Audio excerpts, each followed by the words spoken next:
Hello friends, अस्सलाम वालेकुम। Welcome on my channel creative vines. दोस्तों, आज का हमारा मौजू है कि बजीज़ में इनफर्टिलिटी क्यों होती है, क्या क्या वजूहात हैं, किन किन चीज़ों से वो दूर हो सकती है, किन चीज़ों से एहतियात करना चाहिए। तो सभी बातें इस वीडियो में डिस्कस करेंगे। दोस्तों, सबसे पहले जो अहम बात है बजीज़ में इनफर्टिलिटी जिस वजह से होती है, तो उसमें सबसे बड़ा फैक्टर जो होता है वो एज का फैक्टर होता है। बजीज़ की एज छोटी होना, या तो फिर जो है ना, दूसरा फैक्टर जो हो सकता है वो फर्स्ट टाइम, यानी कि कोई आपका पेयर फर्स्ट टाइम लग रहा हो, वो फर्स्ट टाइम ब्रीड कर रहा हो, तो ये भी वजह हो सकती है।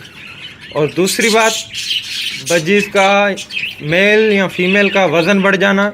जब मेल या फीमेल का वज़न ज़्यादा बढ़ जाता है, चर्बी हो जाती है, तब भी इनफर्टिलिटी हो सकती है। दोस्तों, उसके साथ साथ अगर एज बजीज़ की ज़्यादा हो गई है, यानी कि 2 से लेकर 2.5 साल से ज़्यादा हो गई है, तो 2 साल के बाद जो है ना, इनफर्टिलिटी कम होना शुरू हो जाती है और 2.5 साल तक जो है ना तकरीबन ख़त्म हो जाती है। दोस्तों, ये तमाम चीज़ें जो है ये इनफर्टिलिटी का सबब बनती हैं। और उसके बाद अगर आपके केज में, आपके सेटअप में जो स्ट्रिप लगी हुई है, अगर वो हिल रही है, तो वो भी वजह बन सकती है इनफर्टिलिटी की। तो दोस्तों, हर बात को ध्यान से नोट कीजिए और जो जो चीज़ें मैं आपको बता रहा हूँ उन पे अमल कीजिए। इंशाल्लाह आपको फ़र्क पड़ेगा, इनफर्टिलिटी आपके बजीज़ में नहीं होगी। तो दोस्तों, सबसे पहले अपने सेटअप को सही कर लीजिए ताकि स्टिक्स वगैरह ना हिले, और सारा सेटअप सही कर लीजिए। उसके बाद आती है इनकी डाइट की बात। तो दोस्तों, डाइट में इनको जो इनफर्टिलिटी के लिए देना है चीज़ें मैं अब वो आपको बताता हूँ, आप नोट कर लीजिए।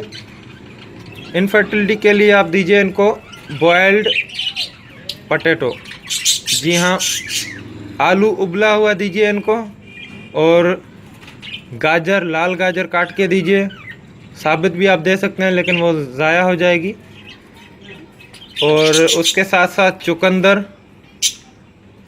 और उसके साथ साथ एक और चीज़ है, आपने देखी होगी कि लाहौरी नमक। लाहौरी नमक, ये जैसे मैं आपको दिखा रहा हूँ, ये देख सकते हैं आप।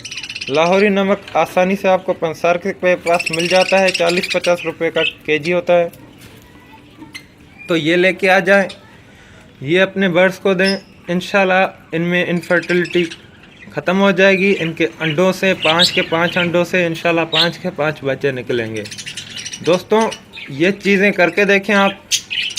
आलू, चुकंदर, लाल गाजर और लाहौरी नमक, इन चीज़ों से इंशाल्लाह आपके बजीज़ की फ़र्टिलिटी में फ़र्क आएगा, बेहतर होगी फ़र्टिलिटी, और उम्मीद करता हूं कि आपको अच्छी रिज़ल्ट मिलेगी। और दोस्तों, ये मेरी वीडियो आपको कैसी लगी मुझे आप अपने कमेंट्स में बताएं। और अगर आपने मेरे चैनल को अभी तक सब्सक्राइब नहीं किया तो काइंडली सब्सक्राइब करें और बेल आइकन पर क्लिक करें ताकि मेरी वीडियोस आप तक आसानी से पहुंच सकें। जिन दोस्तों ने बेल आइकन पर क्लिक नहीं किया वो बेल आइकन पर क्लिक कर लें ताकि उनको मेरी वीडियोस मिलती रहें। उम्मीद करता हूँ आपको ये मेरी वीडियो पसंद आएगी। अल्लाह हाफिज़, मुझे अपनी दुआ में याद रखिएगा।